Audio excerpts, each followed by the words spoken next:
అక్కినేని నాగార్జున హీరోగా ప్రముఖ కొరియోగ్రాఫర్ విజయ్ బిన్ని దర్శకుడిగా మారుతూ చేసిన మూవీ నా సామిరంగ. అయితే అల్లరి నరేష్, రాజ్ తరుణ్ వంటి క్రేజీ హీరోలు కూడా ఈ మూవీలో అయితే నటించడం విశేషం.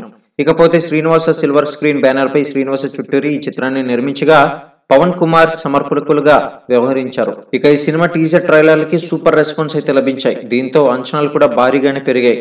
అయితే జనవరి 14 ప్రేక్షకుల ముందుకైతే ఈ సినిమా గ్రాండ్ గా రిలీజ్ అయింది. దీంతో ఓపెనింగ్స్ కూడా బాగానే వచ్చాయి.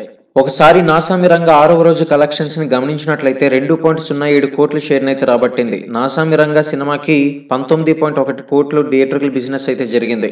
ఈ మూవీ బ్రేక్ ఈవెన్ కావాలి అంటే 19.4 కోట్ల షేర్ ను రాబట్టాలి.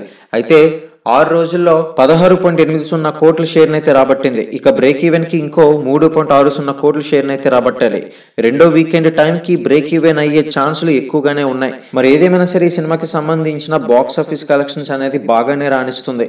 మొత్తానికి నాసామిరంగ సినిమాతో ప్రేక్షకులను అలరించిన ముగ్గురు హీరోలు నాగార్జున, అల్లరి నరేష్ మరియు రాజ్ తరుణ్ వంటి హీరోలతో పాటు మంచి హిట్ ని సొంతం చేసుకుంది ఈ సినిమా. ఇక ప్రేక్షకులకే వదిలేయాలి. బాక్స్ ఆఫీస్ వద్ద కాకుండా సినిమా యొక్క అభిప్రాయం ఎలా ఉందనేది కింద కామెంట్ సెక్షన్ లో తెలియజేయండి. మరిన్ని టాలీవుడ్ అప్డేట్స్ కోసం ఛానల్ ని సబ్స్క్రైబ్ చేసుకోండి.